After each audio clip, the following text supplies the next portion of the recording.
Hey, hi, good evening, guys. Good evening.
Hello. Ayat, yeah.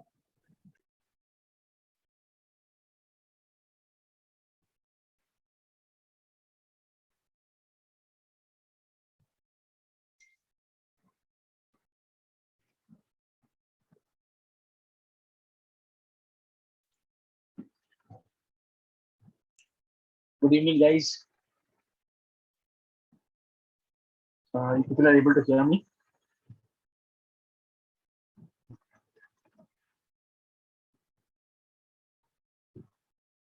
Guys, are you able to hear me?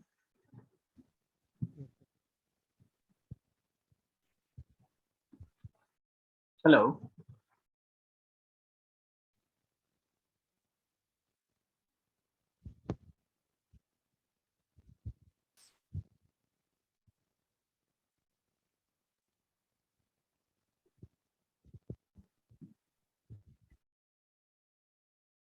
Uh, hello, guys. Are you able to hear me?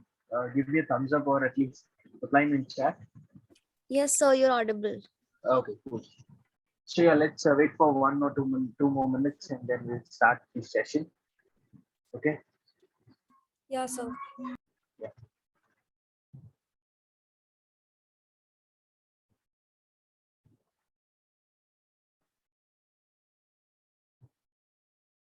So yesterday you guys asked me about the code, right?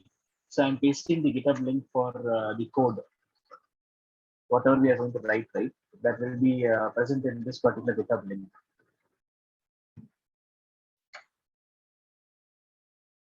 I've pasted in the chat. Okay. From there you can find the code, whatever we are writing in the class.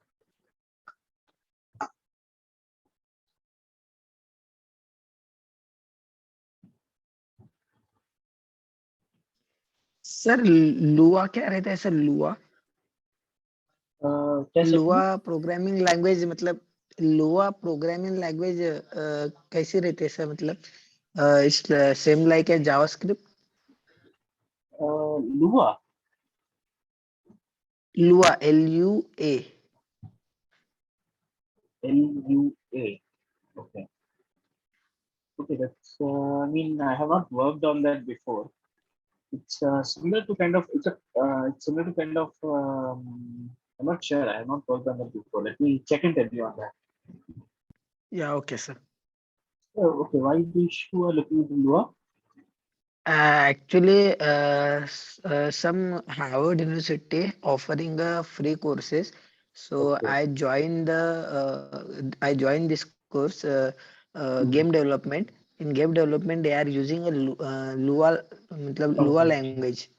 It's in scripting It's language. similar. Yeah, it's Right. similar like JavaScript, but Okay. I'm Okay. trying to install in VS Code, so it's getting difficult to install. Matlab, Mhm. I don't know about this installation process, so just try to let let me know. Okay. Okay. Cool. Okay, that's a Yeah, scripting language. Then it seems it's a scripting language used for browser yeah, side yes, game capability. it's a combination like Python plus JavaScript because in JavaScript we are consoling and Mhm. in Lua we are consoling and also print the statement in Okay. Okay. Cool. Cool. Cool. Yeah. No worries. So yeah, we'll just talk about that later, shortly. Okay. So yes let's sir. get into our class. So hi guys, good evening. And with yesterday we all the three classes that we learned about uh, introduction to HTML and intermediate HTML. So now you guys might be familiar with HTML code, how to write HTML code, and how to execute it in a browser. Correct. So today I'll be putting two CCs, one for HTML and one for CSS today, and try to solve that CC regularly. Okay. And apart from that, I want you guys to start preparing for your HTML based interview questions. Just look into the website like Interview Bit. It's a good website where you can find a lot of questions with respect to particular topics. And to be more accurate, right? You can also use one more website called as. Give me a second, just searching the website.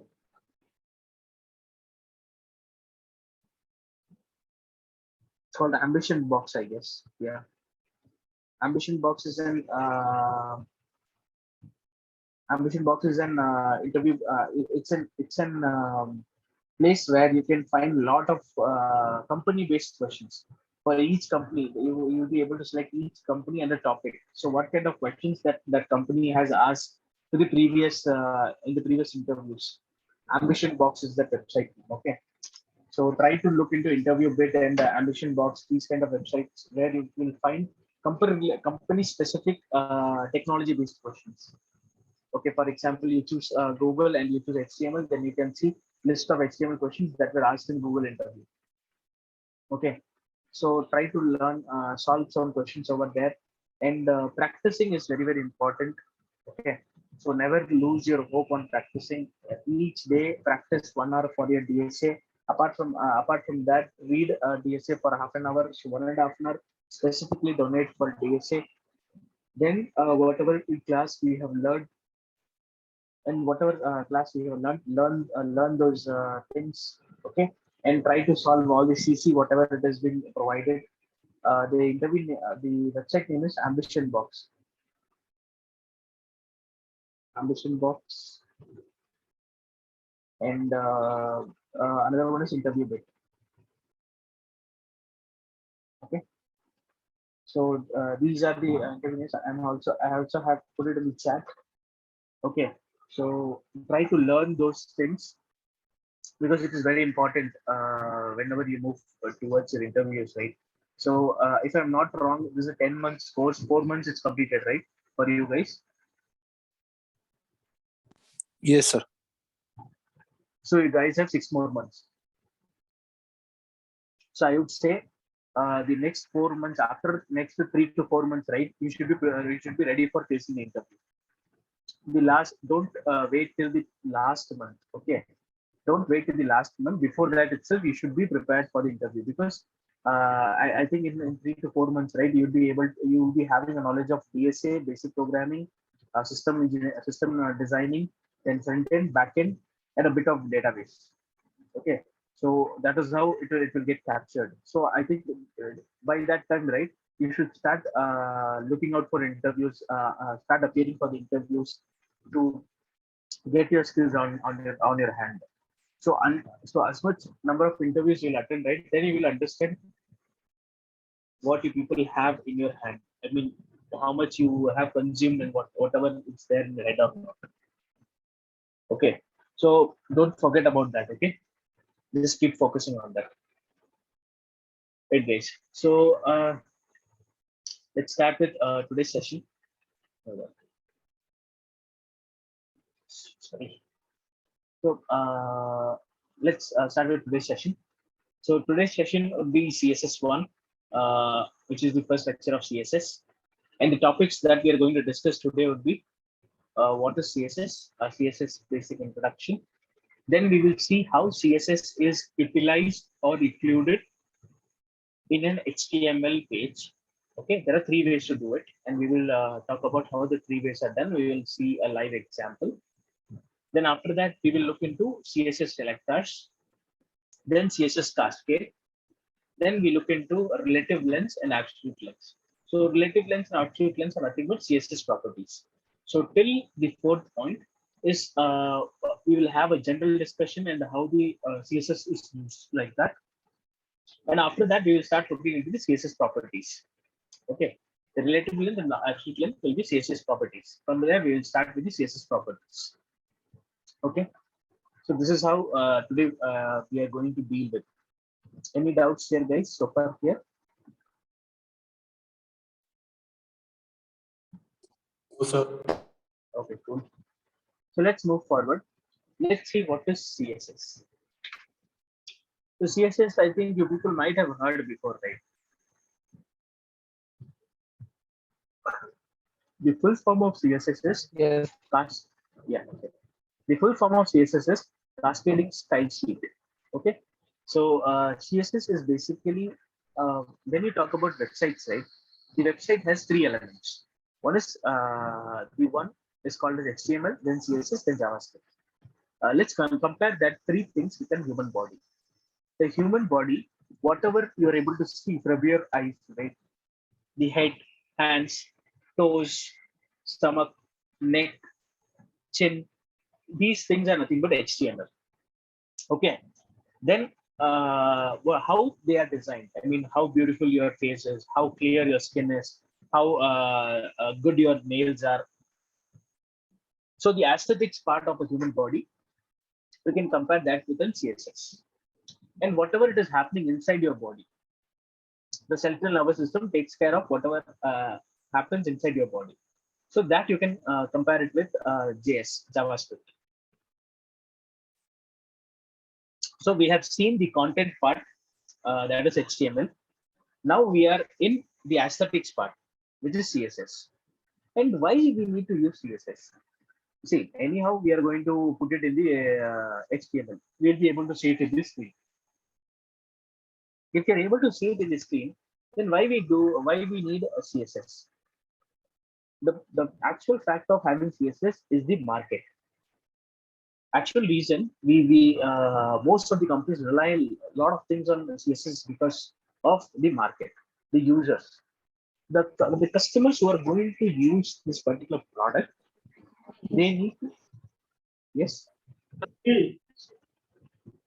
So the first who are the people who are going to use this product, right? They need to have a beautiful screen.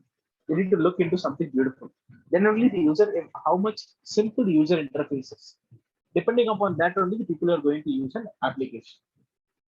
For example, let's compare Facebook and Instagram. Which one you like the most, guys? Facebook or Instagram? Which one you like the most? Instagram. Instagram.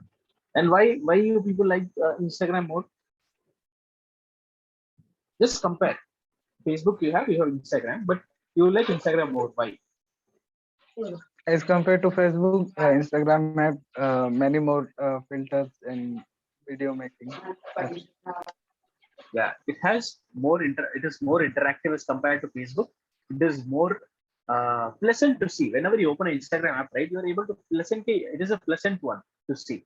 But Facebook, you see, a lot of content is there, a lot of things are there, so it's kind of overrated, right? So that's the reason we look into Instagram. And Instagram paved his path to as a very good social media platform because of its look and appearance. And this particular look and appearance comes from CSS. So that is why we need to learn CSS very nicely. As a front-end engineer or a full-stack engineer, when you're working on the front-end part of the website, CSS is a must one. Okay, so this is the reason you people will learn CSS. Okay, any questions, guys, so far?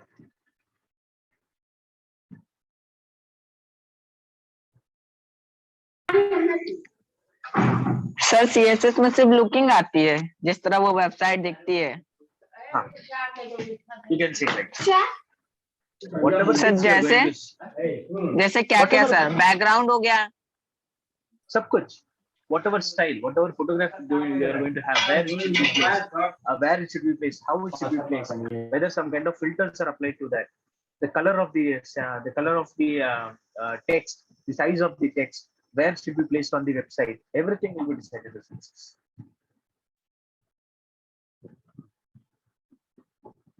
Okay. Yeah. Let's move to the next part of next topic.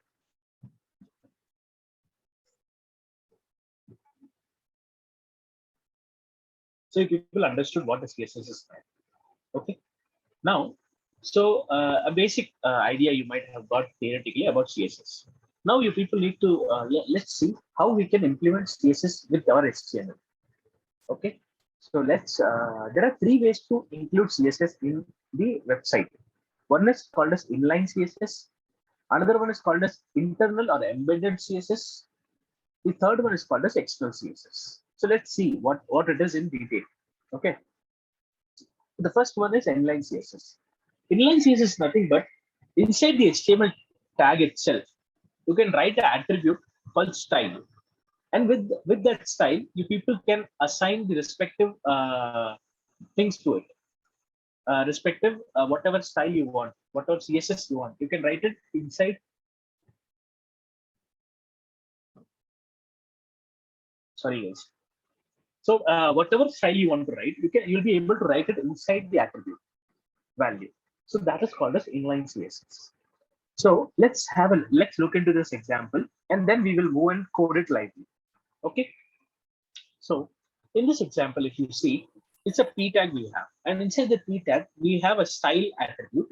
This particular style attribute will have a value, and this value is the CSS value, CSS style for the respective p element, paragraph element, HTML element. So we have a color, which is in hexadecimal format. Then we have the font size. Then we have font style. Then we have the text align, where the text should be aligned. So whatever properties we have inside this, right, the color, font size, font style, text align, this we will look into one by one in the upcoming classes. Okay. Today our motive is to learn how this CSS can be applied in line on an HTML. That is our first motive. Okay. So let's go back. Somebody needs to go on mute. Okay. Right. So let's move back and come to this the HTML sheet that we have created. Okay, in which we are coding now. So let's comment these lines. Okay, comment these lines, and we will create. We are commented. We will go and refresh the page. Nothing is there. Now we come back here, and now we will start HTML CSS with this. Okay. So the CSS lecture 1. Okay. Now let's consider a p tag. Okay. In this p tag, what is a p tag? Paragraph tag. paragraph. Paragraph. Okay, good. So in this paragraph tag, I'm going to write this lecture is all about basics of CSS. Okay.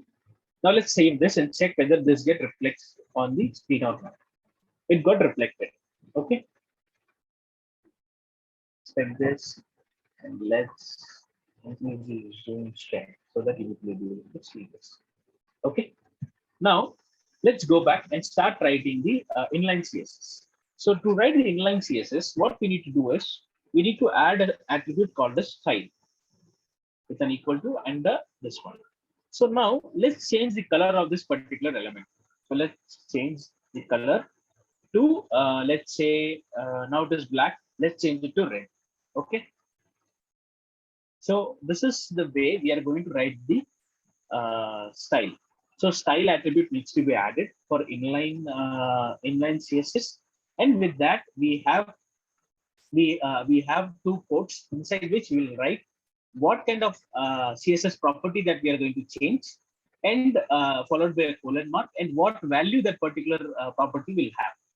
So this is adding one property. If you want to add two properties, in that case, you need to have a semicolon, and after that, you need to write next property, whatever property you want to give. For example, let's give an property as background color. Let's keep the background color as yellow. Okay, so we have two properties here. And how to write properties? First, you need to have a CSS property followed by a colon. After that, the respective CSS properties value, then a semicolon. This will justify property, first CSS property that will be changed. Then the next property, like that. So let's save this and go back to our page and reload this. Now see, this particular p tag got the background as yellow, and the font text color would be red. So people understood how we have changed the CSS of a particular element, HTML element, using inline CSS. Any doubt here, guys? No, sir. Okay. So now I will show you a small trick for your job. Okay, when you're in a job, you need to use this particular thing. Once you inspect the page, right? Okay, so once you inspect the page and once you select the particular element, or you can just use the first thing to select the element. Here, if you go and click on the very first one, the first element will got selected. The p tag is got selected. On the right hand side here on the screen, if you see on the right hand side, you can see whatever CSS that you have applied, right? That have come here. Okay, all the CSS element which is applied to a particular HTML element will come here. Whenever a particular HTML is selected on the elements page, the respective CSS, the corresponding CSS will appear here in element.style. Okay, and if you want to change something, you can change here and test it. Test it. For example, I want to change the background color to from yellow to let's say blue or black. Okay, I can press black here. Okay, here I can test it on the browser. But if I reload this page, right, it will get resetted to the one which we have in our code. If I reload the page here, see it got reset. So for time being, for timely, if you want to test it something before changing it in the code, you want to look how that appears, you can do it through the developer console. You people understood how this is working, guys, the developer console? Yes, sir. Okay. So now I want you guys to try it out in your laptop or the desktop, whatever you are working with. Okay, I'll give you two minutes time. Just try these two lines. Once you have completed, give me a thumbs up or put it in the chat that you have completed.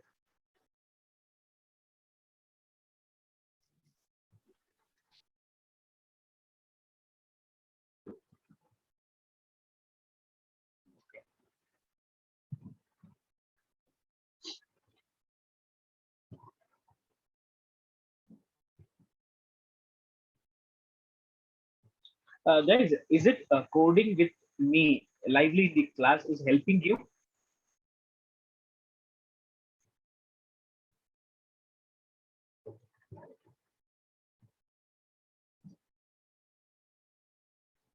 Okay, guys. Okay, I meant with me you're coding during the class, right? Is this helping you? I asked. Yes, sir. Good, good. Okay, guys. So now we have learned how to include a CSS into a HTML using inline. Okay, means HTML elements using inline method. So this is how the inline CSS will work. Okay. Now let's move to the next one, called as internal or embedded CSS. So internal embedded CSS is a way of adding CSS to a particular class ID or something through an HTML style tag. This style tag is added to the head of the HTML. Okay. So whenever a website is loaded, right? First the HTML is loaded. HTML gets downloaded to the the web browser. And DOM is created. The DOM structure is created. Do you people remember what a DOM is?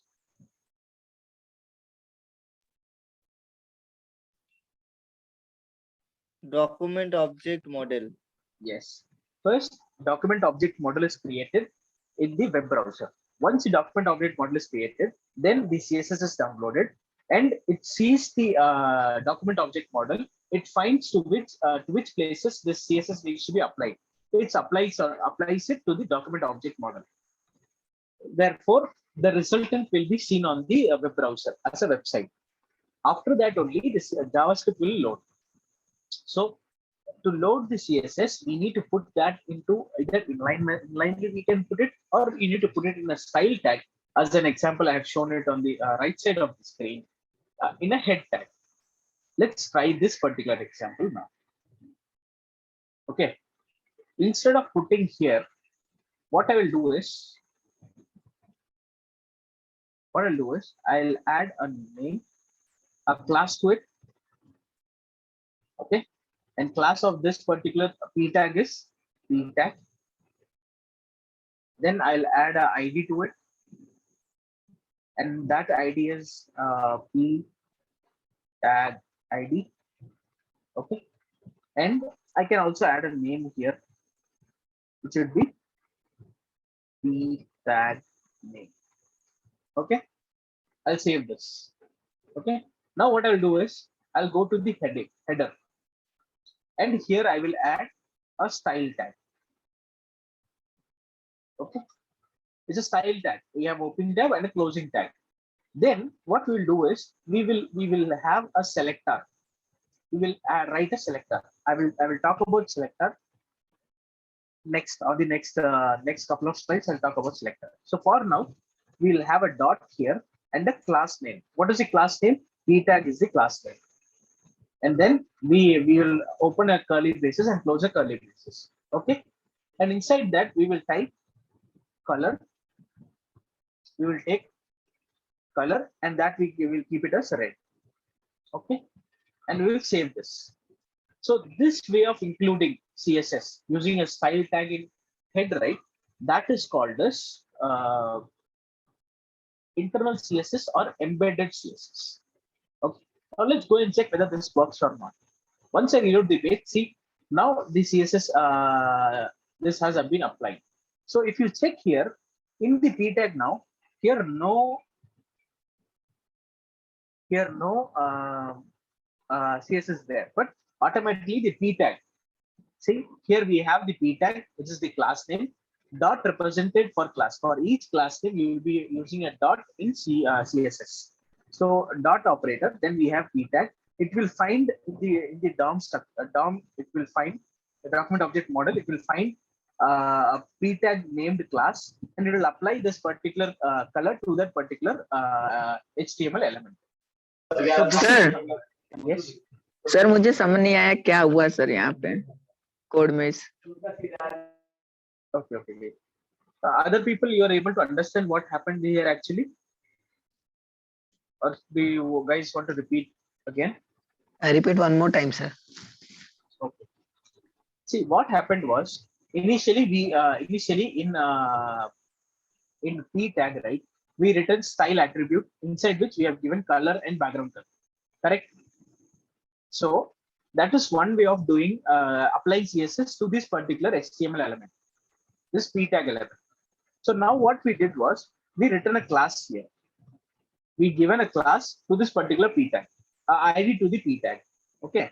So what we are going to do is with this particular ID or class name, we are going to link the CSS from style at. We are going to link the CSS to this particular HTML element. So how we are going to link it? Internally in this HTML only, we can link it through something called a style tag. So that style tag we have written inside head. Inside header tag only, we need to write this style tag. This is a mandatory compliance that we need to follow. Okay. So inside this style tag, what we need to do is we need to find the element. To which element we are going to apply the CSS. So to find that element, what we'll do is we'll find it through class name here. This dot p tag is called selector in CSS. To select a particular HTML element, we use selector. And this is a class selector. This is a class. Why it is called a class selector? Because we are going to look into the class name. So p tag is a class name. And how to tell a browser that this is a class name? By putting a dot in front of it. If you see a dot in front of any selector, that is called as a class selector. So this, every time we will use the class name in CSS. Yes, for each and every tag that you're going to write from now, you should give a class name, class equal to, and the respective class name. Okay.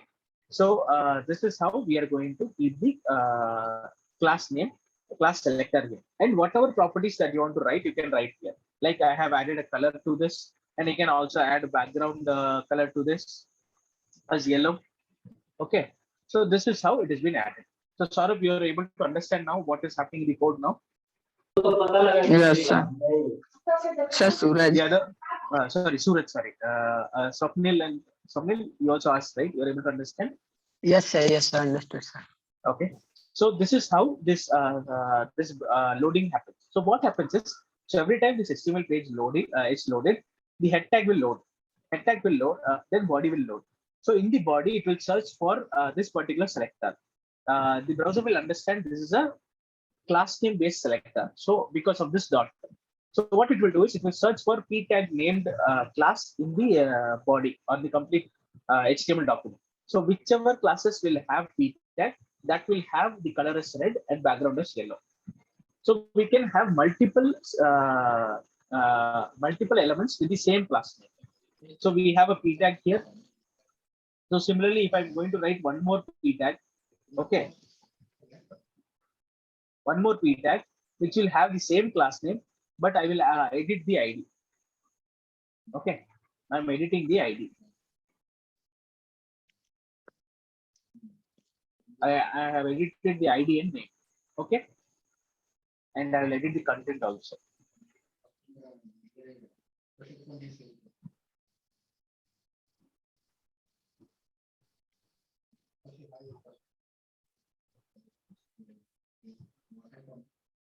Okay, this is how I have added two p tag now. So according to our code, what happens is the browser will check for the p tag based class, and it will apply it to all the things. So okay, so we can have this any number of elements. We can have a class name. Okay, now I go and reload this page. If you see both the elements, both the p tag with the class name as p tag, p hyphen tag is the class name that has this particular CSS. If you have doubt, what happens if if this is not a p tag? If I'm differing it, if I'm changing this to div, even if I change it to div, doesn't matter. It will still apply the same because the class name is same. So everything depends upon the class name, not depends upon the which kind of element that we are using. Okay. So if I reload this, see it is same. So this is called as internal or embedded CSS.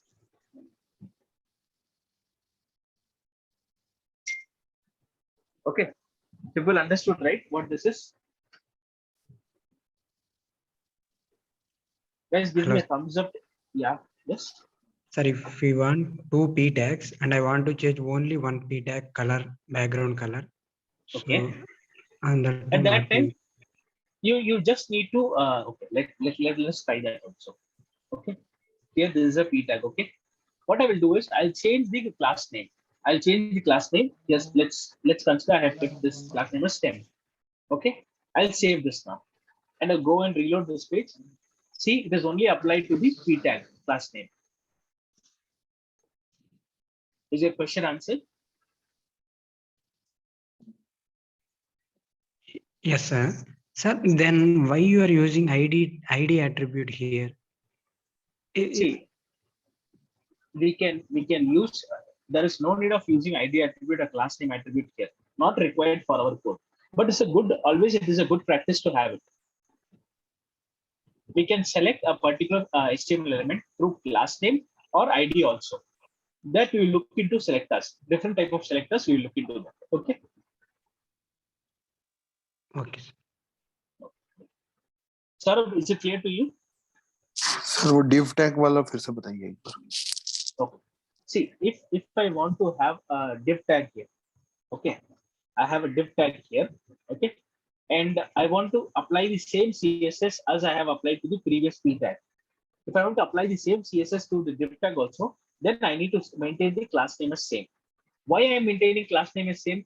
Because in CSS we have written CSS with respect to class only. That is why we are going to have same class name.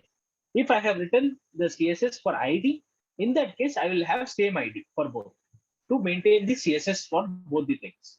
So basically, this particular things, right? The class, the ID, the name, these things are can be repeated to maintain the CSS. But as a good practice, it is always good to have different IDs for different elements. Okay. If you want to repeat the CSS for multiple elements, try to use class. Saurabh, is it clear now? Yes, yes, yes. Okay. If you go and reload this, see if this applied for code. Now, if people understood what an internal and embedded CSS, give me a thumbs up, guys, or Yes, tell sir. in the chat that you understood, so that I can move forward. Okay, I got a couple of questions before. Let me just see. Okay, Pradeep. Okay, Pradeep, let's discuss it after the class. And so which extension will be installed for HTML files in CSS, VS Code? You don't need to install anything, Ram Anil. Okay. Automatically, if you save this file as .html, right? The VS Code will automatically detect it. Okay. Fine. Let's move to the next part of the third way of doing it. Okay. Okay, before that, yeah, sorry. Yeah, people. You people try this particular piece of code now in your laptops or desktop, and give me a thumbs up or yes if you have completed it. If you want me to scroll back, scroll down or scroll up, just tell me. I'll do it. Scroll up, sir. You want this one, right? Yes, yes.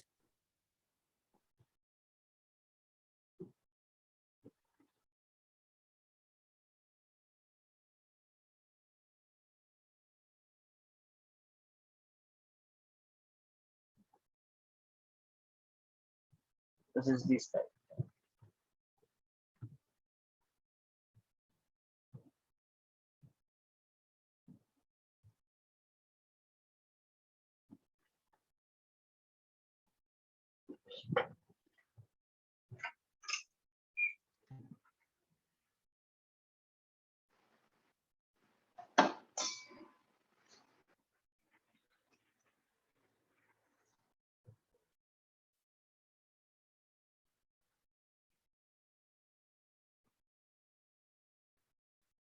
Guys, if you're completed, give me a thumbs up or put it in the chat.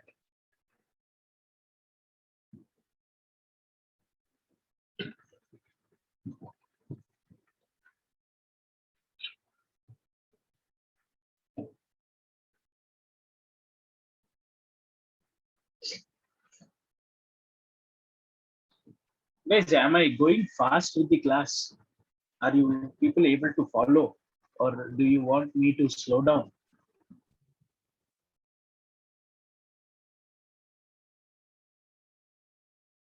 Please tell me, No, sir. guys. Is it fine, sir? If this space is good, then okay, thanks. Because I found one or two, I mean, the feedback to go slow in class. That's why I'm asking. If you people are not comfortable, please tell me so that I can slow down the pace.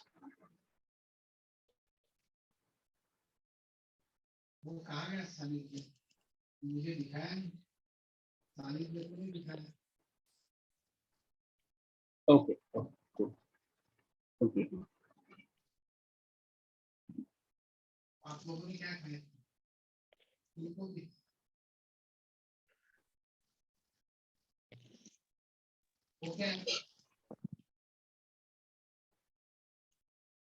So this is one of interview question actually. The inline CSS.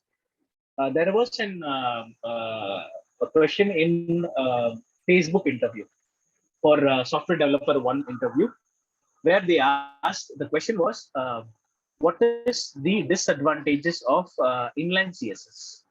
I mean, sorry, the internal or embedded CSS. Okay, the disadvantage of having this is see this style attribute, right? For small website, this is okay, but think about a website, a complex website which has 40-50,000 lines of HTML code. So in that case, right, writing all the style thing inside head tag is not a good practice. I mean, you're going to write more than 20-30,000 lines of code inside this style. So that is not a correct way of doing that. Okay, this will affect the readability of the code. So that is the answer for that particular question, which was asked in a Facebook interview. Okay, so what we'll do is the best way of doing resolving that particular issue is called as external CSS, which is the third way of including CSS into our HTML. Guys, you guys are clear with what a CSS is and the other two ways of including CSS into HTML. Shall we go to the third one? Yes, sir. Okay, cool. Somebody is talking at you. See, this is external CSS. So in external CSS is a way to include CSS by having a separate CSS file with a .css extension. So we'll create a separate CSS file and we'll move all the code to the that particular CSS file. And this particular CSS file is moved back. I mean, it is linked to the HTML in a header tag using a link and link tag. Okay, that is how this is done. So let's look at how that is actually been implemented in code level. Okay. So let's go to our code. Okay. Now what I will do is hide this. Okay. Now I will just comment these lines because we're not going to use this. Okay. Now save this. Back and reload. Yeah, there's everything removed. Now what I'll do is I'll create a new file. Okay. And I'll save this as index. I'll save this file as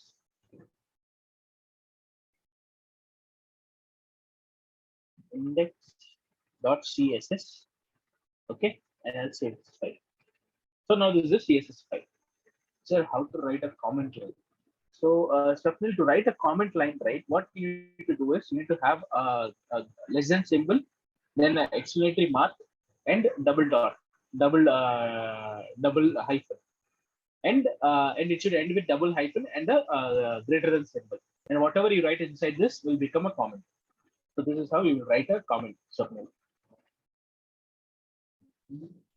Okay. Now we have the CSS file. Now let's move this our CSS code to the CSS file. Let's put it inside the CSS file. Okay. So here there is no structure of the CSS file. You can write whatever code you want in any format. So the basic way of doing is it having a selector.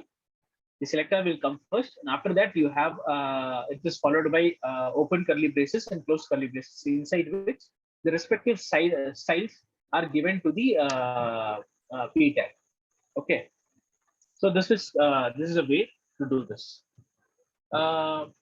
Sabir, control plus slash can be also used for the comment, but that is used in a editor. You can't do that in a normal notepad.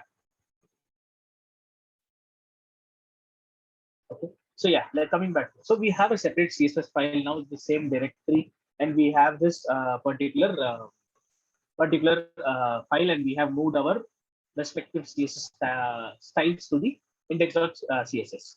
Now we have a separate file, but we need to include that in our code, right? And to do that, what we do is we will use a link tag. It's a self-closing tag. Okay. So inside this, we will have two attributes. One is rel, rel. It's so related to what this particular link is. Okay. So this is a style sheet. We will write style sheet. Okay. This is the mandatory one. After that, we need to have a href. I mean, from which file this data needs to come into. So that is present in index.css. Okay, let's save this and go back and check whether this is working or not. It is working. The respective file that you have included into the included work. So this is the way you will include CSS file into your HTML sheet. This is called as external CSS method, where external CSS file is present, which you link into your HTML in order to import all the styles from that particular CSS file. So now what happens is in HTML file, there will be only HTML code. Whatever CSS code you want, you can segregate and put it into any number of CSS file, and you can include it using link tag. It's a self-closing tag. So now you people understood what an external CSS is and how this is happening. Yes, sir. Give me a thumbs up, guys, if you people understood, or put it in the chat so that I can know.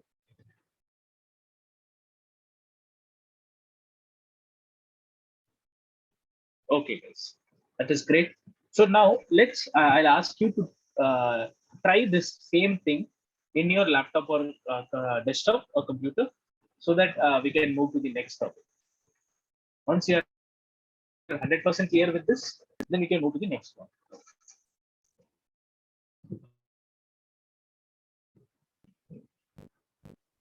Okay, Preeti says I have created in the same folder, but it is not working for me. So probably Preeti, what you need to do is in the href, right? You need to use dot slash. You need to use dot slash.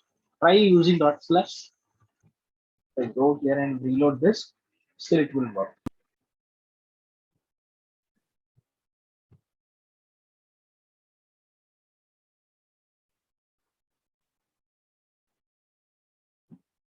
This is a way of accessing the data. Okay, still Preeti is not able to work. Preeti, did you write the index.css in a correct format? I mean, the whatever code you have written the correct format.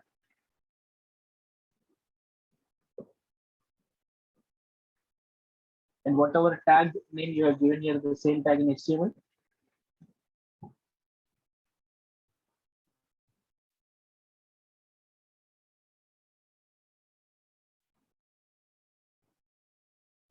Okay, you didn't assign the class name in CSS. Cool. So this is how. So guys, other people tried it out.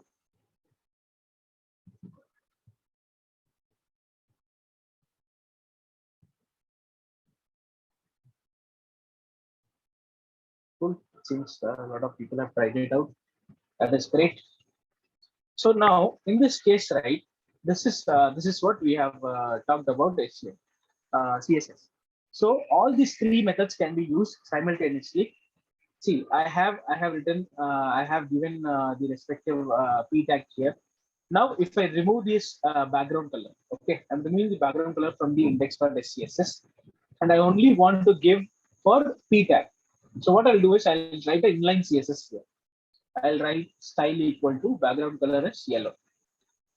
Okay, now I have included inline CSS here, and also I have a separate CSS file which handles the CSS also. So I have kept both inline CSS as well as external CSS, and I will go and reload this page.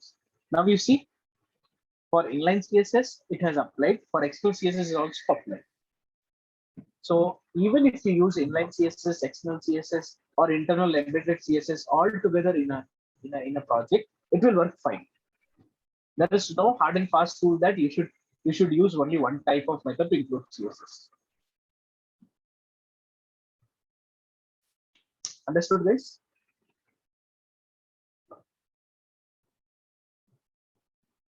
Let's speak something, guys.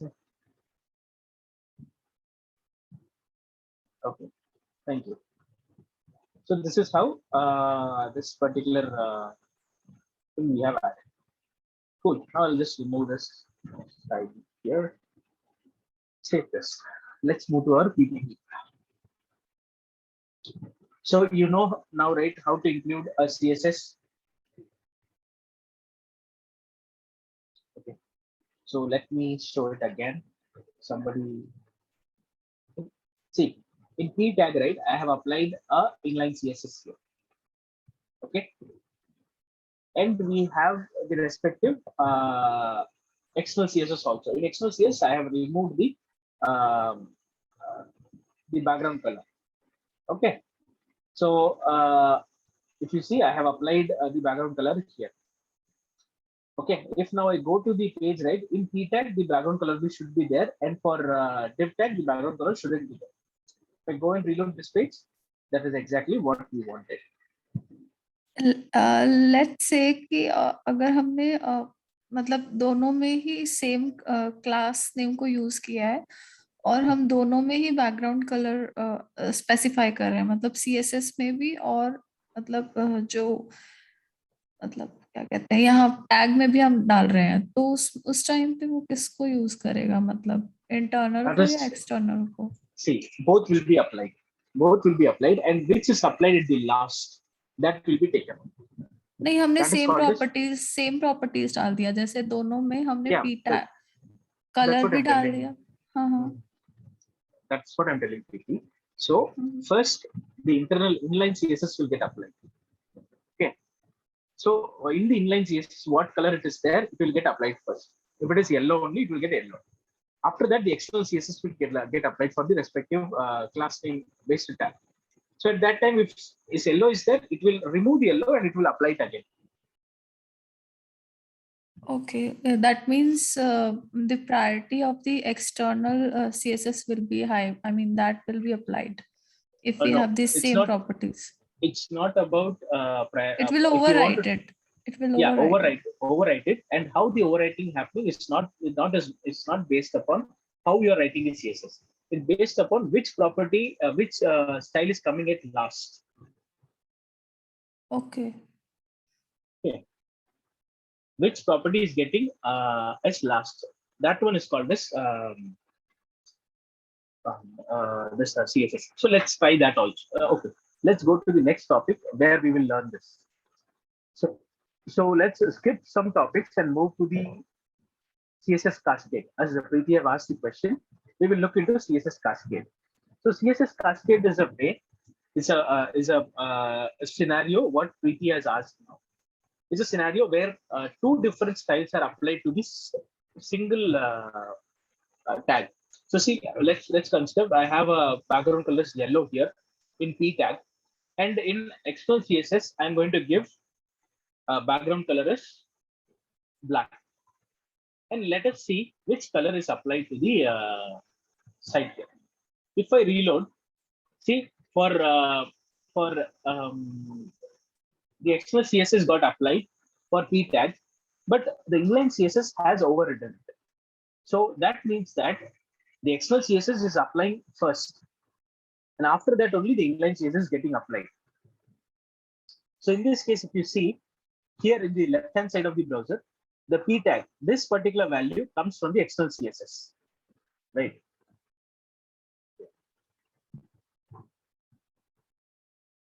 Okay, so here you can see the background color is striked out.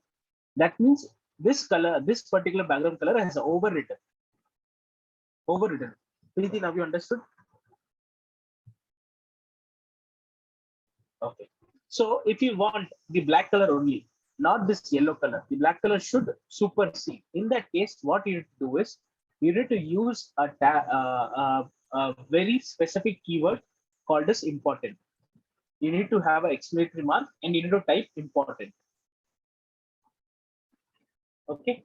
If you apply this important to this particular tag, then that will be superseding it. If I reload this, if you see, the yellow is not getting applied now, because on the right side, if you see, previous time this particular thing was striked out, but now because of the presence of exclamatory mark important, that one is applied. The other one got striked out.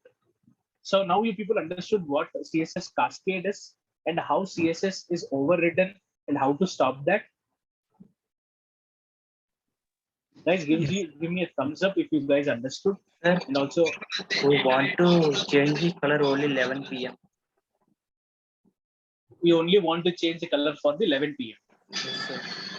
So in that case, what you need to do is you need to break the p tag. So what you need to do is you need to add this p tag separately inside for 11 p.m. Okay, you need to put that in a separate tag, and for that tag you need to give a CSS. Okay, if I'm going to give style and color as, let's say, green. Okay, for 11 p.m. I have a separate p tag which will have this. I'll go and reload this. See, for 11 p.m. it has updated. So this is how. So whatever text you need to give a change of color, that particular text needs to be separated out by using any kind of tag. You can use I tag, p tag, any tag you can use. Sir, in this, we will give important to black now, sir. Why is this color only 11 p.m. is changed? And Okay. See, there are two different colors here. One is color, which is a font color. Another one is background color. So background color is only we have given as important. You're understanding my point? okay, sir. If I give here important, right? If, for example, if I give red as important, right? Okay, red is important, right? That will affect this particular thing. Okay, so that is how. See, that is called a CSS cascading, where you have multiple way of CSS, or in a single CSS way, you're assigning multiple values to a single property. Then the property which is applying at the last will get applied to the HTML element. If that this can be altered by using a exclamatory important tag, I mean important attribute in a CSS property, in order to alter which needs to precede. So if people understood what an CSS cascade is now and how to overcome that.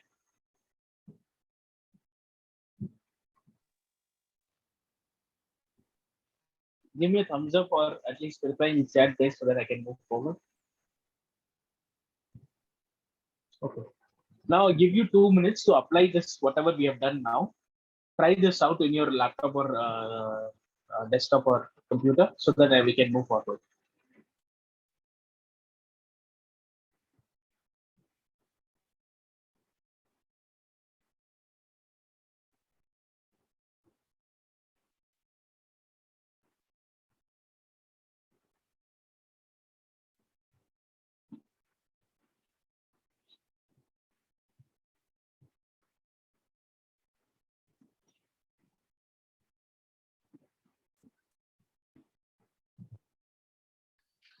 Sir, what is CSS 2 by 3? What? CSS 2 by 3. CSS 2 by 3.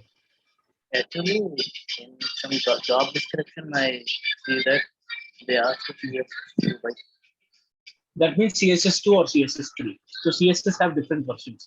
CSS1, CSS2, CSS3, like that. There are different versions. So they are looking for CSS2/3 version in the level.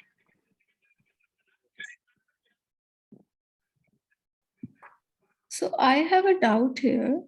Okay. Like whenever we are using the not important tag, right? So in that case, That is not important. That is yeah, important. important. Yeah, important.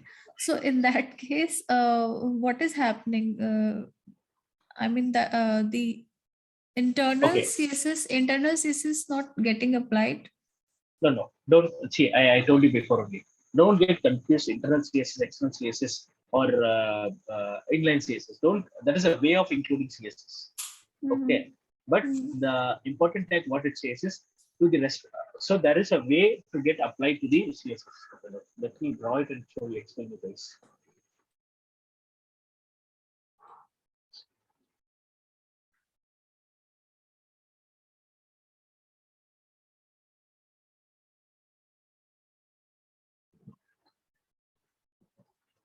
So now let's see, we have a website. Okay. We have a website. Okay, this is the HTML form. Now we have CSS coming in. This is internal CSS. This is external CSS. Okay. So what happens is once the browser loads this particular elements, right, the CSS it will apply it to the HTML element. Okay. This application, right, we don't know whether this will get first executed or this will get first executed. We don't. Any one which comes first, that will be applied to the HTML element which is here. Okay. So when this is application is happening, right, at that time, it will check for the respective class name, say a temp. Okay. For temp only, we have written the code. So it will check for class name temp. It is there. This particular HTML element has that.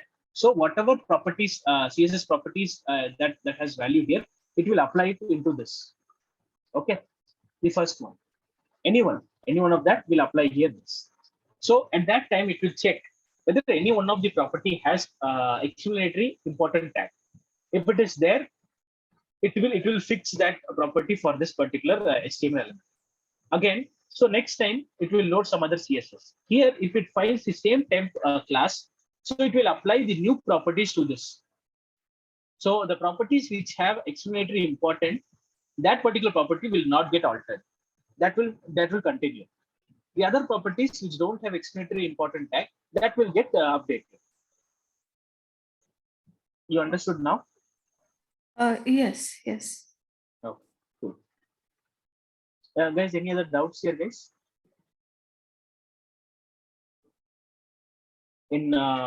So now we have learned what CSS is, how CSS is used, why we need to use CSS. Then what is the way to include CSS into an HTML? There are three ways: inline CSS, internal, external, internal or embedded CSS, and then external CSS. Then we looked into how these styles are applied to HTML elements and how this cascading happens and how to alter the cascading by using explanatory important tag. So till now, you people are clear, guys? Give me a Yes, thumbs up. Or, yeah. Cool. Cool, guys. Let's move to the next part. That is called as CSS selector. So, as we said before, to identify to which particular HTML element we need to apply the respective CSS, we need to have a way to do it. In inline CSS, that we don't require because we are only directly writing the CSS on the element itself. So in inline CSS, there is no problem. But in internal or embedded CSS or external CSS, the CSS code is somewhere other than the HTML element. It is present somewhere else. So to apply to the respective HTML element, we need to find that element. And to find that element, right, we need to have a way to do it. And that way is called as selectors. And CSS selector is a very important topic which will be questioned very easily in most of the interviews. Any interview that you're going to sit, they will ask you question from selector definitely. Either it be a coding question or it will be a normal technical level discussion question. Give me a minute, yes, I just go back.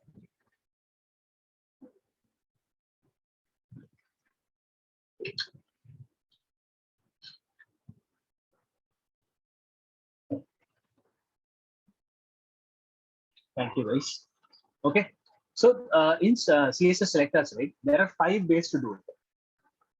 The very first one is this simple selector, where the element is choose based upon the name or ID or class. Then we have combinator selectors, where we can combine multiple level components together in a single selector. Then we have pseudo class selector, then we have pseudo element selector, then attribute selector. So these 3 things, right? Pseudo class selector, pseudo element selector, and the attribute selector. These 3 are a bit of advanced concepts, which we won't cover today. Okay, we will find some other class where we can learn about these 3 things. Any doubt what a selector is theoretically, guys?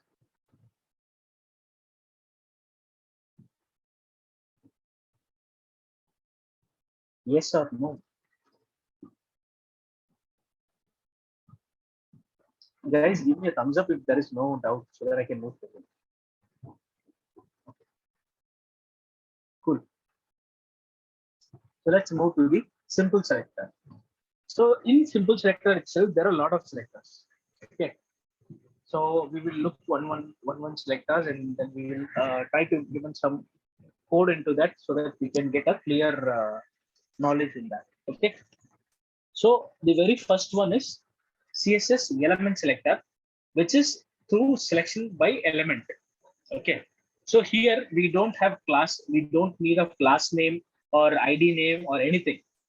By the tag name itself, we can apply CSS. So let's see. Let's just comment this. Okay, let's comment the CSS code here. And in CSS, if you want to comment some line, right, we need to use forward slash a star and a star backward slash. This particular things need to be added or CSS based comments. नहीं sir, आपने ये सादा एक साथ कैसे comment किया? I just selected this control and slash. Control and slash. Slash, yeah. So I'm using a Mac OS. Okay, I'm using a MacBook. So here I use commands plus slash. So for different command line, there will be different. Okay, you can find that those controls in Google. Okay.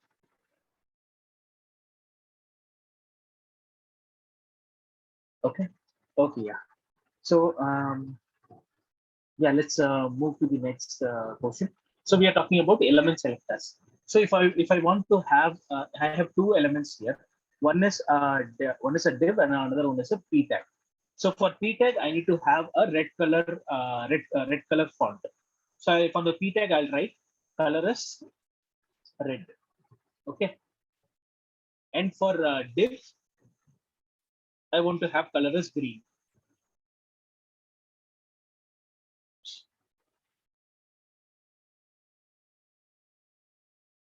Okay. So this is a way to select a particular element in HTML through the tag name. Okay.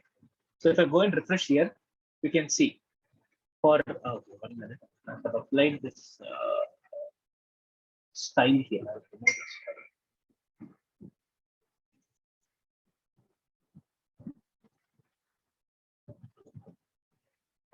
Let's save this, go back and rename it.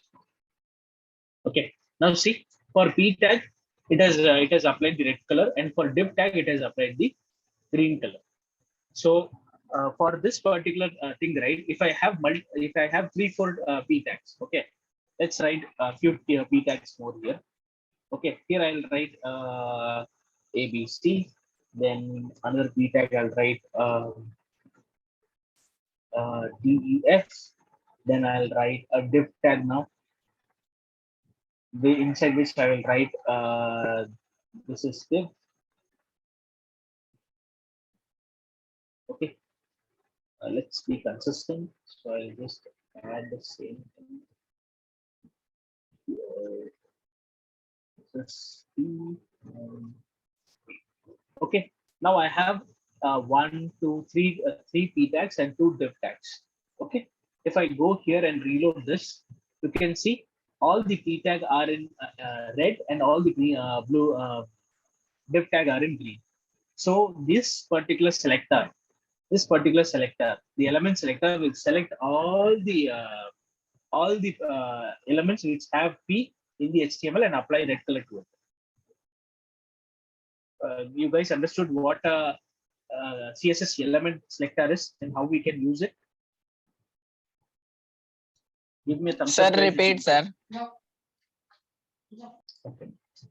See, how that happens is we have a lot of p tags, div tags in our code.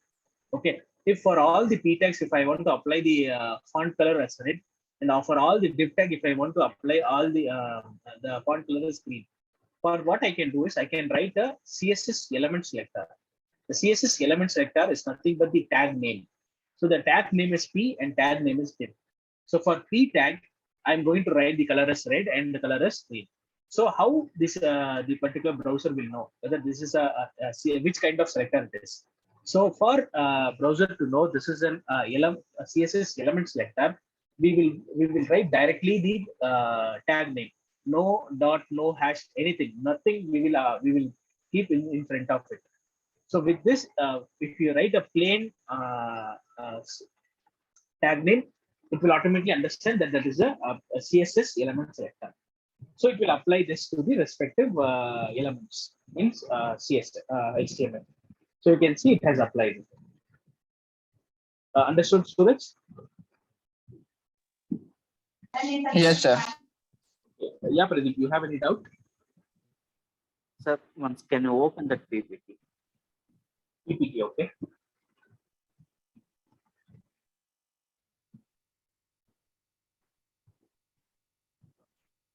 Yeah, before slide, sir. In simple selector, it states that select elements based on name, ID, and class. No, sir. No, I mean, this is example only. I mean, there are more simple selectors. There are a lot of simple selectors. I just kept it. But you're stating that simple selector can be used by tags based on tags Yeah, we are using. Okay. That is the issue. Then I can just add etc here. Okay. Yeah, okay. Then simple selector can be used using the tags and also by class or name ID like that. Yes. I just kept that. I just typed it because I just want to give an example what a simple selector is. Yeah. Okay. Now I got it. Okay. Now itself. Okay. Yeah, I didn't know whether you people will go this deep into the PPT. Okay, guys. Anyhow, thanks for notifying that. So in CSS element selector, this is how we will select the elements. Okay. Any doubts here, guys, in this particular selector?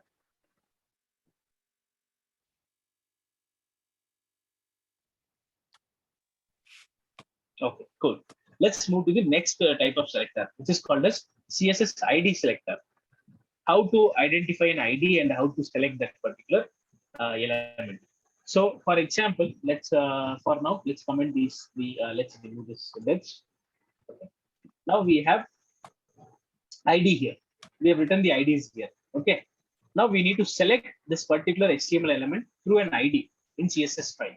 So how to do that? So let's comment this. Let's move to this. So to select a particular element ID, we need to use hash. Hash is used for ID. Hash followed by the respective ID name. Okay. Respective ID name. If I hash followed by respective ID name and then open in curly braces, then whatever data you need to give, you can. For example, I want the color as red. Okay. If I save this and go back and reload this page, you can see the p tag which had the ID of p tag ID as 1. That particular for that particular ID, the color has been applied. So to select a particular element by ID, we need to use hash. You guys understood how this is happening? Any doubt here, guys, so far? Sir repeat करिए जरा sir थोड़ी देर के लिए. Sir, before See. repeating one doubt, sir, before you used that dot p tag. Yeah, dot And- we use. Yeah, why dot p tag? Is there any? Yeah, we will come to that. That is the next one. That is class selector. Okay. See, to select a particular HTML element in HTML, right? There are multiple ways to select a particular HTML element. One way is by class selector, where one way is by element selector, where we will choose all the p element, all the div element, and we'll change this time. So another way is through ID, and this is the ID way. For ID, you use hash and the respective ID name, ID here, and you'll apply that respective style to it. So see, Suraj, in class ID selector, right? CSS ID selector, we have assigned ID to the respective HTML element. And to select this particular HTML element and apply style to it, what we'll do is in CSS file, we will use hash followed by the ID of that particular HTML element to which you need to apply this particular style. Okay. So इसके में sir जिस जगह ये ID डालेंगे जैसे कि किसी भी सेंटेंस में तो वो इस कलर का हो जाएगा. हाँ. अच्छा. Okay. So this is the way. This is how you will do it with ID. So this is called as ID selector. So let's move to the next one. Next one is class selector. As now Pradeep asked, right? What is dot here? So the way to access a particular CSS file, apply CSS for an class-based approach. For that, what we'll do is we will use dot. So I need to apply the class-based CSS to this. So in that case, what I'll do is I'll go to CSS file and I'll type dot for class. So here I'll write the class name. And here I'll apply the color. I'll keep a color as blue. Okay. I'll save this and go back and reload this page. See, it has applied to both the classes, both the tags, because both the tags has same class. So to make the browser understand what selector this is, we need to use certain characters. So dot for class, hash for ID, and if you don't give anything, that is considered as an element. Any doubts so far, guys?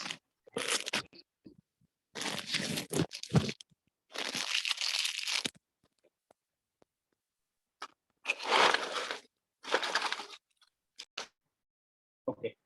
So I'll just stop here for a minute and I'll give you guys time to execute the same thing into your laptop, desktop, or computer. I'll just give you 2 minutes to do this. And give me a thumbs up or put it in the chat that you have completed so that we can move forward.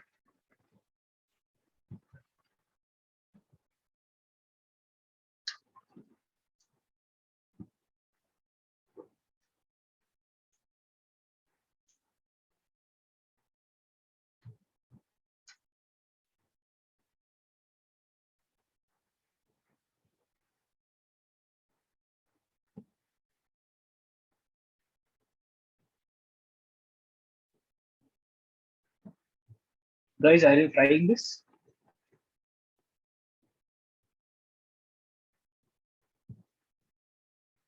Okay, cool.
Guys, everybody have tried it.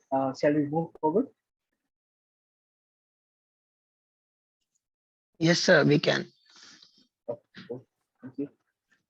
So let's move forward to the next selector, that is universal selector. Universal selector is given by star, so that this applies values to everything. All the elements in HTML will get this value. Okay, we go and reload here. You can see even the h1 tag.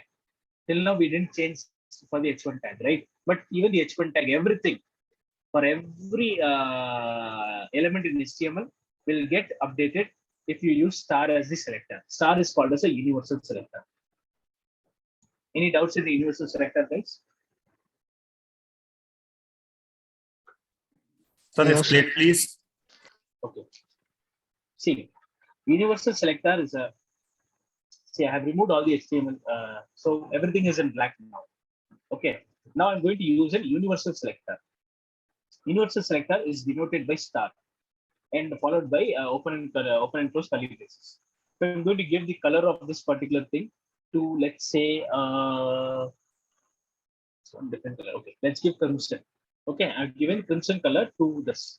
So this universal selector will select all the elements in the HTML file.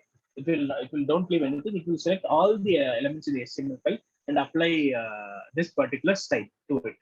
So the style that we have defined is giving a color as crimson. Okay. Now if I go and reload this page, see all the elements in HTML file got selected, and to which all the style has been applied. You guys understood what an universal selector is?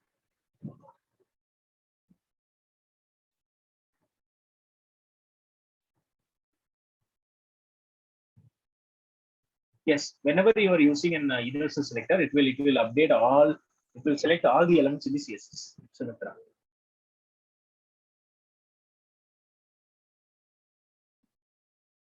Sumitra, is it doubt clear? Cool. So that is called as CSS universal selector. Then now let's go and look into something called as CSS grouping selector or combinator selector. So CSS grouping selector is nothing but where you can group multiple elements together and apply a color, apply a same style to it. Okay. For example, in our code we have three elements: h1, h2, and h3. H1, p, and div. Okay. For all these three things, okay, you need to give one singular style to it. Okay, and that style is nothing. And for that you are going to add like this: h1, comma p, comma div. For all these three things, you're going to add a same style, like color is blue. Okay, let's save this. So what we're going to do is, rather than writing separate CSS, we have combined all the three things together, and this is called as grouping selector. And this grouping selector will have a comma operator to separate the elements. Here we can group all the elements together. We can group all the IDs together. We can group all the class name also together. Okay, so let us see whether we are able to do this or not. Let's go and reload this page. See, for h1 it has applied, for p it has applied, for div also it has applied. So this is called as grouping selector. Any doubts in grouping selector, guys?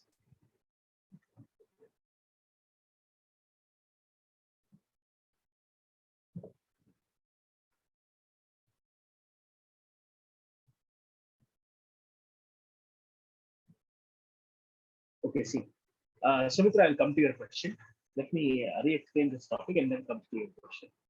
So grouping selector means where you will create a group of elements together, a group of selectors together, and to which you will apply the style. So here we have created a group like h1, p tag, and div tag. All these tags should have a color blue. So this is called as grouping selector, to which we have applied this particular style. Preeti, is it clear now? Okay. Coming back to Sumitra's question. Sumitra's question is, if you're going to use a universal selector and then we have a separate ID or element selector. So how it will that execute? So Sumitra, same rule applies here. The last applying tag, the last applying style will get updated. For example, let's consider these two things. Okay. Now we have a universal selector where the color is crimson, and then we have a group selector which for which it has been blue. If I save this and go and reload this page, you can say still it is blue because first it will apply this color. The crimson, this red color will be applied to all the elements in the HTML page. Okay. And after that, using grouping selector for H1, P tag, and div tag, it will apply blue. So blue will override the crimson color. This is how it works. So it will go line by line. Yes, you can say like that. Okay. Cool. Is your doubt cleared, Sumitra? Okay. Cool. So this is how the grouping selector works. So now if people understood how we can select elements in HTML.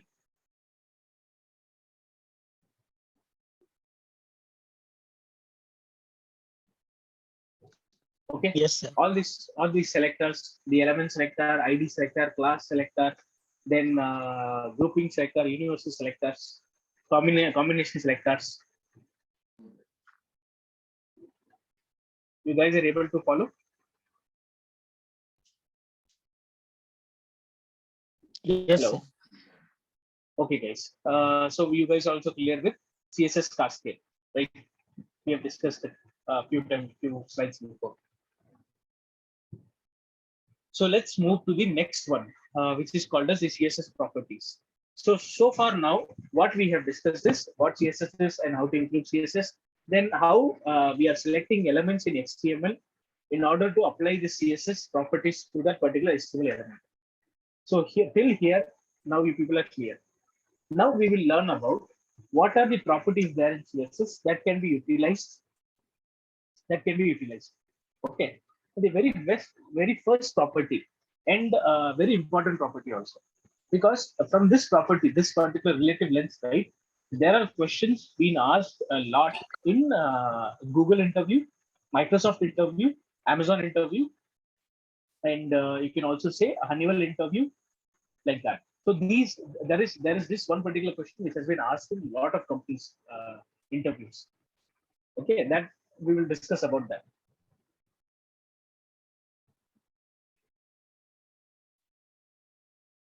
Okay. Shall we start with the topic, guys? Yes, sir. Okay, cool. So first one is called as relative length. Length is what we are going to discuss as a CSS property. So length here means the size of the element, size of the HTML element. Okay. So in the HTML classes, we people learned about how this parent is and how what is grandchild is and what is child is, right? When we are writing this DOM structure, right? At that time we learned about each element with respect to that element, which is parent, which is child, like that we learned, right? People remember those things?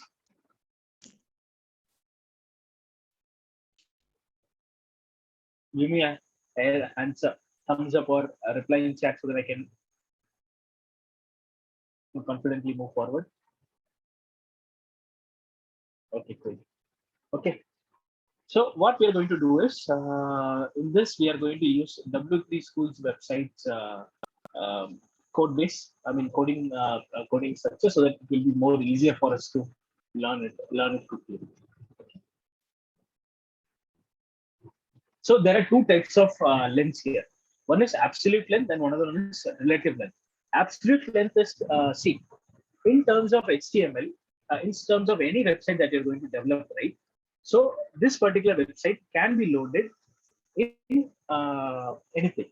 It can be opened up in a browser, in a laptop, in a desktop, which desktop can be of 22-inch monitor or 43-inch monitor, or your laptop can be of 13-inch monitor, 13-inch screen, or 15-inch screen, or 17-inch screen, right? So depending upon the hardware, the size of the screen that the person is going to view is also going to change. So for every website, every screen, we need to maintain the synchronicity of the website. How it should look. It should look the same way in all these websites, all these devices. It can be a mobile phone or it can be a laptop. So for example, see, this is how it would look in the iPhone. This is an iPhone dimension. Okay. So if I want to move to Moto G4, or if I want to move to some other, like say, if I'm going to iPad Pro, so here, depending upon the size of this, right, it is going to change. Okay, so even if it's changing, that shouldn't matter for me. So to do that, what we do is we need to maintain the size of each element relatively in all the screens. If the size of the screen is very bigger, then the element size can go bigger.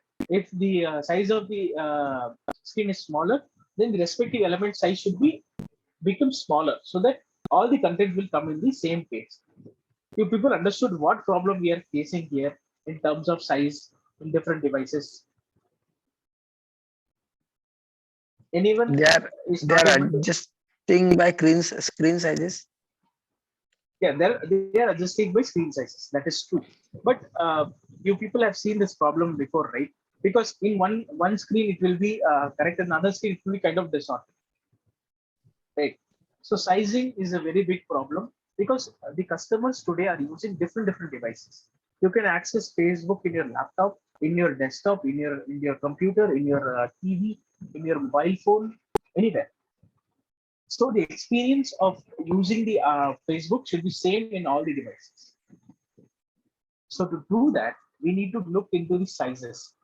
So there are two ways to size a particular element, HTML elements in CSS. One is called as absolute length, where the length of where the size is exactly same in all the screens. It will not change depending upon the screen. It will not change. So that is called as absolute length. And depending upon the screen, or depending upon any other property or any other element, HTML element, if the size of the other elements are changing, that is called as relative length. If people understood what an absolute length is and what an relative length is, Yes, guys, sir. Relative length is depending upon the screen sizes. no, According to screen size, it will be changes the size. so relative length is not only about screen sizes. It basically depends upon the other elements in the page, HTML page. Oh. Okay. Absolute length doesn't depend upon anything. It doesn't depend upon any other element or any other screen sizes. It will be same in all everywhere.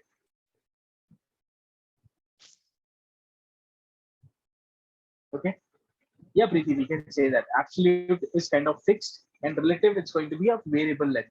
We can say that. So if people understood what is the difference between relative length and absolute length. Yes, sir. Get it, sir. Okay. Okay, cool. Yeah. So yeah, Preeti, I'll come to that. So here, let's try this one particular example. Okay. So see, here the font size we are fixing. Font size is nothing but size of the particular font that we are using. Okay. So for an H1 tag, right, we have fixed the font size as 1.5 centimeter. So this 1.5 centimeter we have fixed. If we go to some other screen format, right, at that time also it will be 1.5 centimeter. It will not decrease. Okay, if I go to this iPhone level configuration also, right? That time also, if you can see, the size of the heading tag is 1.5 centimeter. That has not changed. If I revert back to the normal screen, it will be same. Okay. So this is how fixed length will work. So this is how fixed length will be work. So for font size, if I'm going to keep it to centimeter or millimeter, centimeter, millimeter, or in inch, in inch. So this will be same everywhere in any screen, any website, any place. It is going to look same. So if people understood how we can use centimeter, millimeter, and inches in absolute length.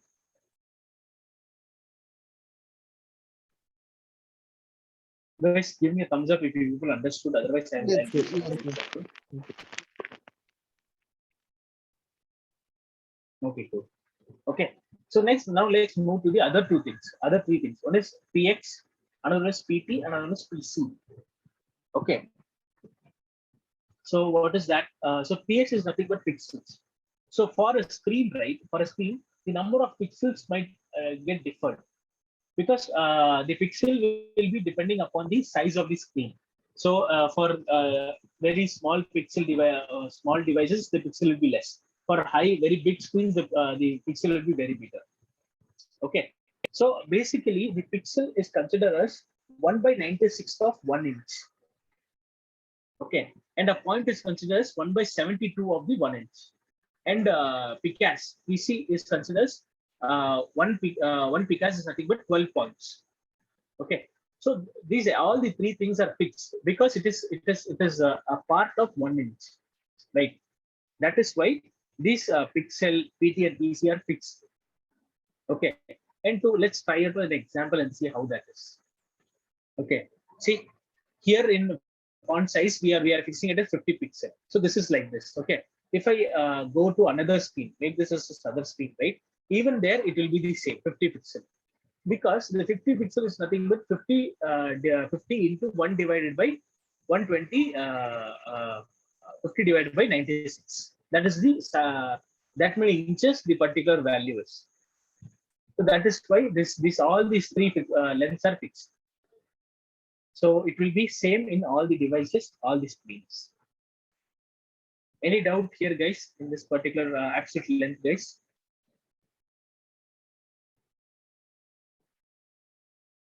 Guys, just tell me, give me a thumbs up if you people understood or any doubt you have. If you didn't understand, please tell me so that I can explain it again, guys.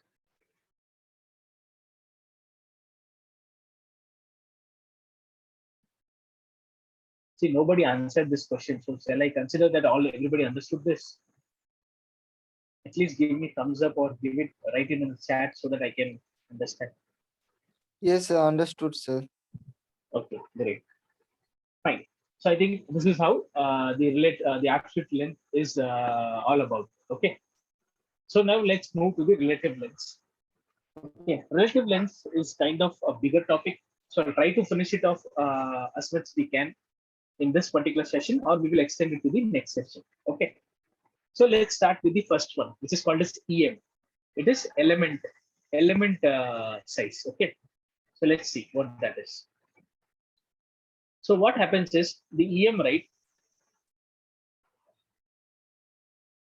So EM is nothing but it is a way to get it is a way to give in a particular element the size or line height or something. It can be of size or line height, anything you can keep it.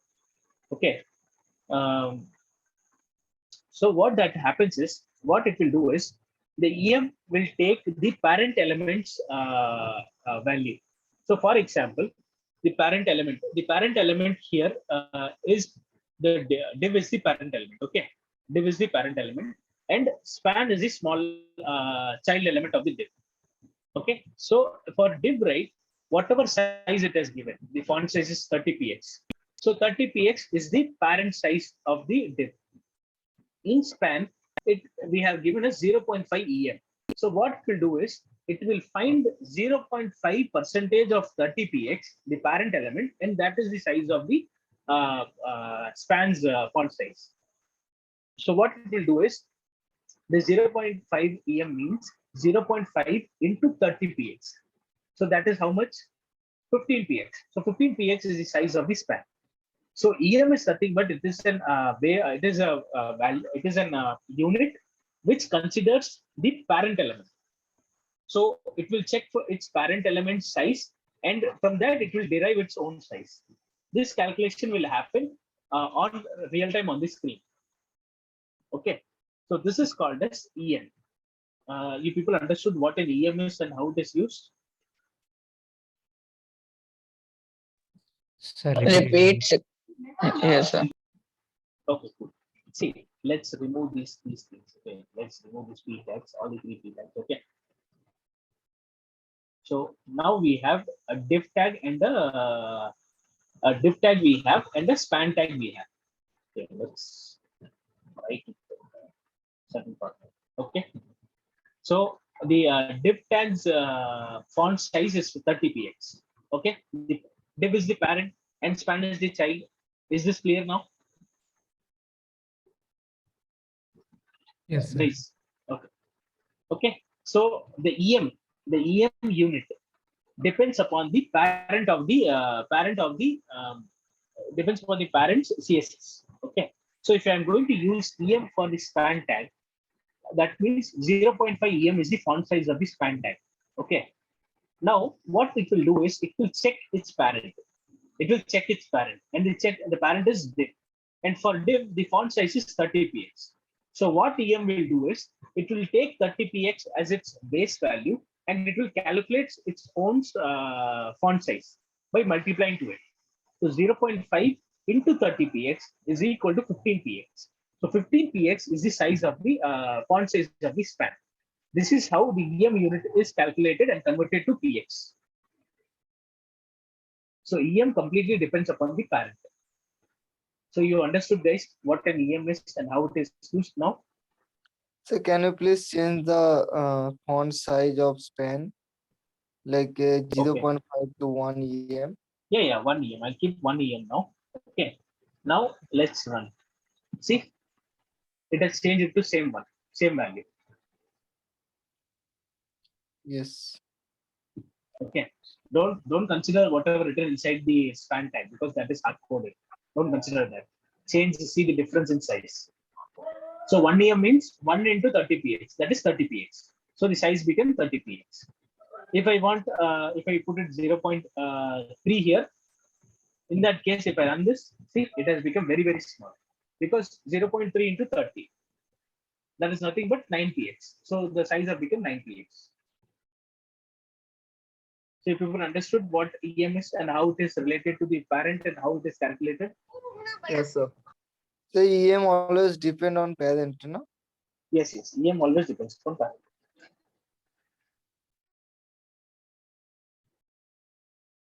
Okay.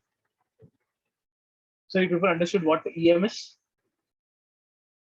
Yes, sir. guys, give me a thumbs up or at least write it in the chat so that I can understand. Okay. So now we know what EM is. Now let's move to the REM. Okay. REM. So what happens is REM is similar to EM, but it will not depend upon the parent. It will depend upon the root element. The root element is the very first parent. Depending upon that, it will work. Okay. So for example, here the root element is what? HTML is the root element. Okay. Because that is the very biggest parent. So for that, its font size is 16 px. Okay. Now, whatever element that we have inside them, the div or div we have or top div at anything. Okay. So this particular div which has IDS top div. So all this are using REM. So REM is nothing but root EM. Okay. So what it will do is it will check the size of the root 16 px into the respective font size. So 16 into 3 will become the div's px size, and 16 into 2, 32 will become the size of this top div. Okay, this is how the REM will work. Any doubt in REM, guys? It will similar to EM. Rather than it depends upon the parent, it will depend upon the root element. So repeat again, sir, please. Okay. See, what happens is in EM, it depends upon the parent. So Yes. REM is nothing but root EM. So R stands for root. So root element of this HTML file is what? HTML tag. That is the very first parent, right?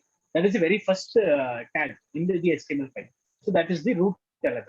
In document object model, what is the very first element? Very first trees, very first node, that is HTML. So for HTML, the font size 16 px. So it will so all the elements inside this which is using REM will depend upon HTML. Okay, so HTML is 16 px. So if you want to get the size of this particular div, this particular div, the size is 3 REM. That means which will be equal to what?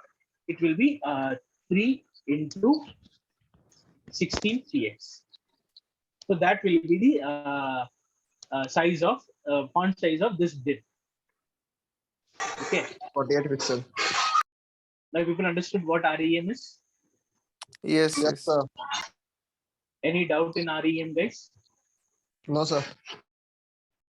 Okay, cool, guys. Fine. This is called as REM. Okay.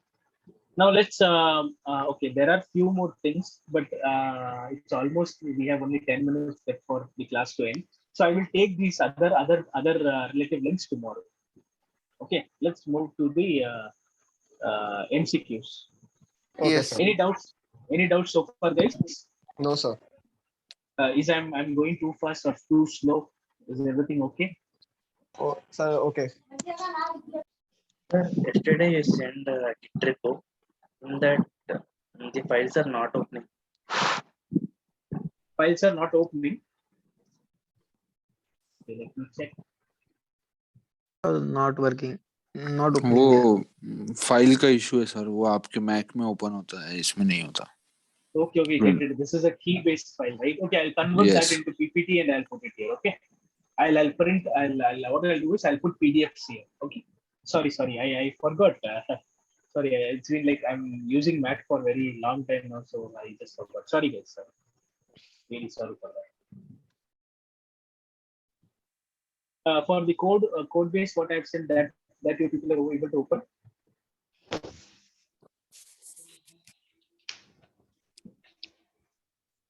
I'm sending you the link of the code, whatever code we are doing, right? That's one example code. Just open these and check whether you people are able to open that.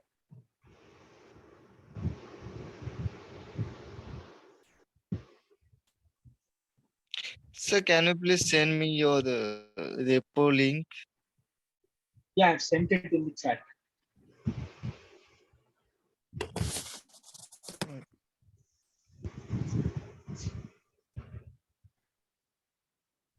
ये sir open हो रहा है. Okay.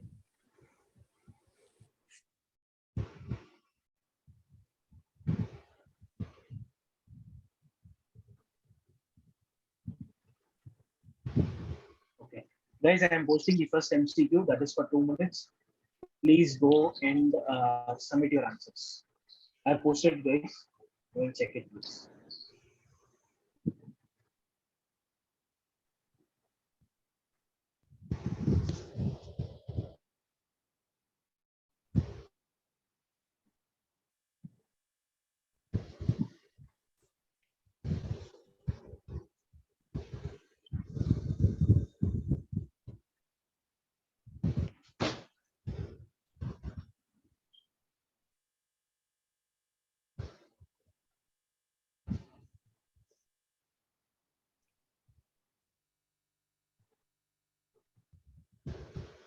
Light बंद है.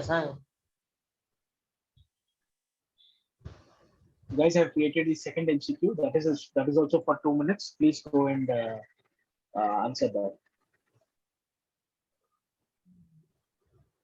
बंद है.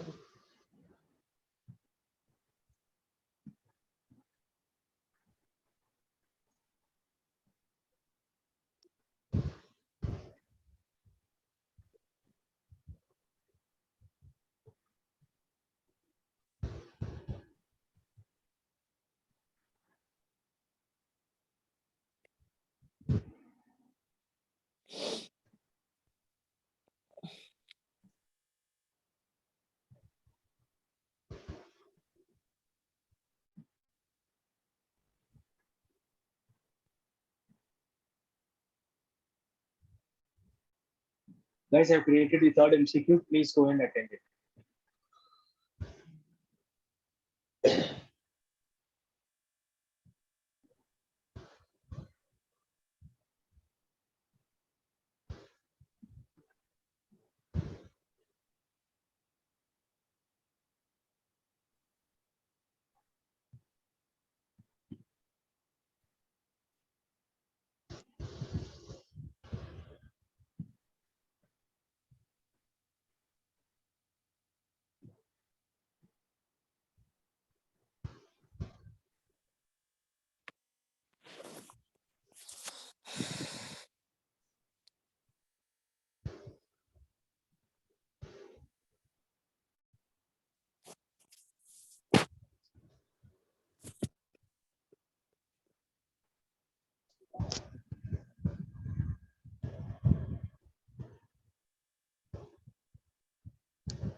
Guys, I have created the fourth MCQ also. Please go and check and answer it fast.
Pradeep, you got any doubt?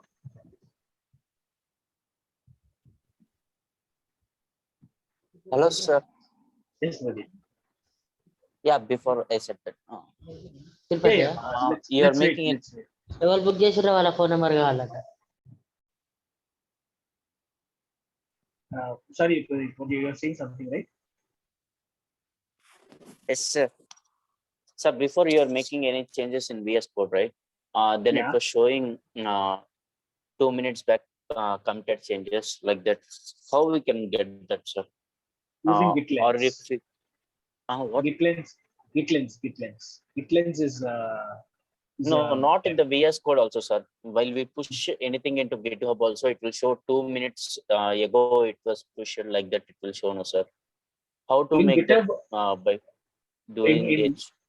In GitHub it will show automatically. Pradeep, that is GitHub's functionality. If you want the same thing in your VS Code also, you need to install extension called as gitlens. No, I want using it as HTML, sir. So that's why I'm asking. In HTML. In If VS Code you want, right? In VS Code you want, right? No, by using HTML, can we do that or not? That's my question, sir. No, I didn't get your question. You want whatever you're seeing in the screen now, right? You 39 minutes ago uncommitted changes. You are seeing that this one you want in your VS Code. I got it, sir. Like that, it was updating, no? No. So suppose by using HTML, I made a page. In that, I've given some function, Okay. something I've given. If I made any changes, I want to get this command in my HTML page. What?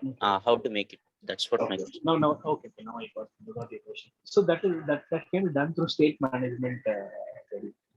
So for that, you need to include certain packages you need to use in order to maintain the state of the page. Whatever changes it is happening, right? You need to backtrack it. Okay. So that is a kind of a complex one. With only HTML, that is not possible. I mean, it is possible, but it's kind of very complex. I would say you can wait for some time so that we start with HTML and React and Redux. There, I can tell you how to do that. Oh, React. Okay, sir. Okay. Thanks. Yeah, create the attendance by 11 o'clock, guys. Till that, I will take the questions. Any other questions you have, guys, regarding the lecture that we had today or previous lectures?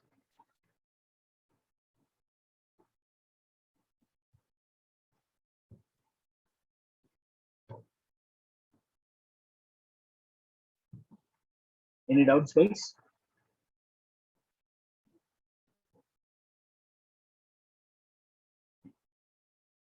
Okay, it's all clear then. Okay, cool, guys. Okay, I'll just create the attendance.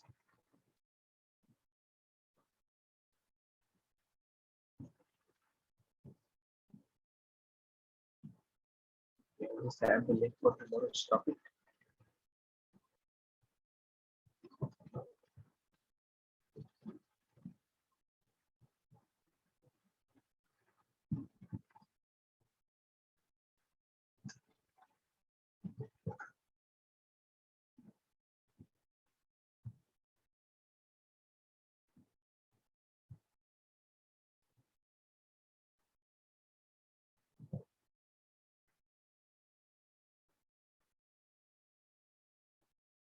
Guys, I have created the attendance. Please go and check.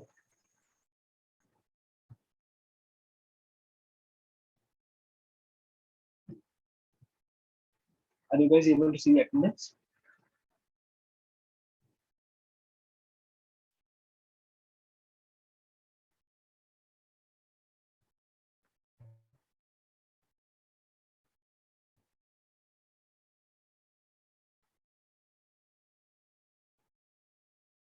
Yeah, please do go and record your attendance, guys.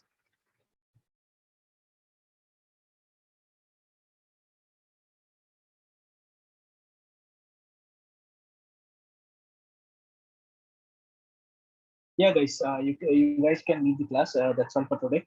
I'll capture the other things for tomorrow, and I also put the CCs today so that you can work on your CCs, guys. Thanks, everyone. Thanks for your guys having a wonderful audience to me today. If you guys have any doubts, you can put it in the chat or you can unmute yourself and ask me.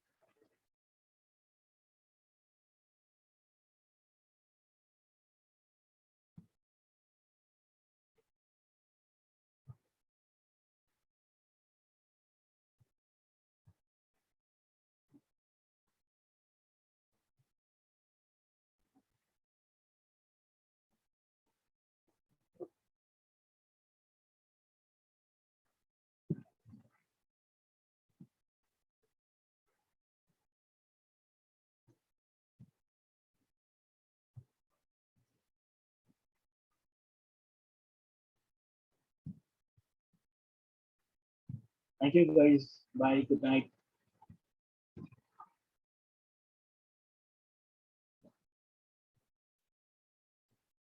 Good night, sir. Good night, guys. Bye, guys.